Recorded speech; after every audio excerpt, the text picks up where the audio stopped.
அனைவருக்குமே வணக்கம். சற்று முன் கிடைத்திருக்கக்கூடிய ஒரு மிக மிக முக்கியமான செய்தி ஒன்று வெளியாகி உள்ளது. சற்று முன் உதயநிதி கதை முடிந்தது, போலீஸ் குவிப்பு, இது மாதிரி பார்த்தீங்கன்னா செய்திகள் வெளியாயிருக்கு. இப்போ சதுரடியாக பார்த்தீங்கன்னா உதயநிதி ஸ்டாலின் ஏற்கனவே சனாதனத்தின் மூலமாக பார்த்தீங்கன்னா அதிரடியாக அவதூறு வழக்கில் வசமாக சிக்கியிருந்தார். இந்த நிலையில் இன்று பார்த்தீங்கன்னா இந்த வழக்கின் அடிப்படையில் நேரில் உதயநிதி ஸ்டாலின் அவர்கள் பெங்களூர் நீதிமன்றத்தில் ஆஜராக வேண்டும் அப்படின்ற மாதிரி உதயநிதி ஸ்டாலின் அவர்களுக்கு போட்ட உத்தரவின் அடிப்படையில் 2 முறை சமன் அனுப்பியும் உதயநிதி ஸ்டாலின் அவர்கள் பார்த்தீங்கன்னா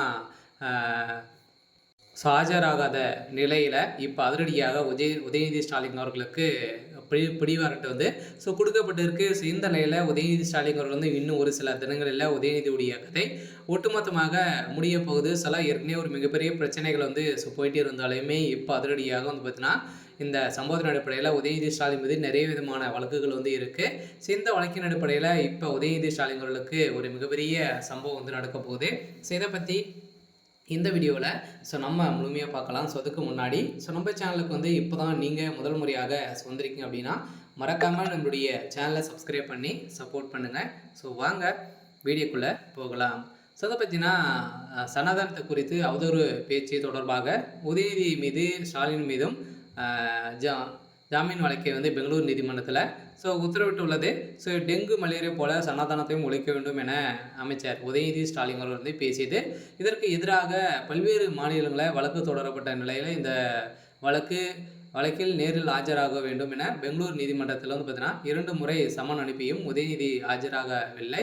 இது 3வது முறையாக அனுப்பப்பட்ட சமனுக்கு ஆஜராகவிட்டால் பிடிவாரட்டு பிறப்பிக்கப்படும் என நீதிமன்றம் உதயநிதி ஸ்டாலின் அவர்களுக்கு பெங்களூர் நீதிமன்றம் பார்த்தீங்கன்னா அதிரடியாக எச்சரிக்கை கொடுத்துருக்காங்க. அப்போது சனாதனம் தொடர்பாக அனைத்து வழக்குகளையும் தொகுத்து ஒரே இடத்துல விசாரிக்க வேண்டும் என உச்சநீதிமன்றத்தில் தாக்கல் செய்துள்ள மனு நிலவையில் உள்ளதால் விசாரணையை தள்ளி வைக்க வேண்டும் என உதயநிதி தரப்பில் வலியுறுத்தப்பட்டிருந்த நிலையில் இந்த வாதங்கள் ஏற்றுக்கொண்ட நீதிபதி வழக்கை வரும் ஆகஸ்ட் பார்த்தீங்கன்னா 8ஆம் தேதி தள்ளி வைத்திருந்த நிலையில் அதனுடன் உதயநிதி ஸ்டாலினுக்கு நிபந்தனை ஜாமீன் வழங்கி நீதிபதி 1 லட்சம் ரூபாய் பிணை தொகை செலுத்த வேண்டும் என உத்தரவிட்டிருந்த நிலையில் இப்போ சதுரடியாக உதயநிதிக்கு கூடிய விரைவில் கைது வாரட்டு பார்த்தீங்கன்னா அவருக்கு வரப்போகுது.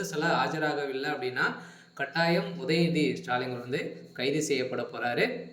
இருந்தாலுமே மக்களை பார்த்தீங்கன்னா இது மாதிரி இழிவாக பேசக்கூடிய நிலையில் அவர் துணை முதல்வர் ஆனதுலேருந்தே அவருடைய வாய்க்குழப்பாலே பார்த்தீங்கன்னா அதிமுகவுக்கு ஒரு மிகப்பெரிய பின்னடைவுகள் ஏற்படுத்தியிருக்கு. இருந்தாலும் கூடிய விரைவில் நீதிமன்றம் போட்ட உத்தரவின் அடிப்படையில் உதயநிதியுடைய கதை ஒட்டுமொத்தமாக முடிய போகுது.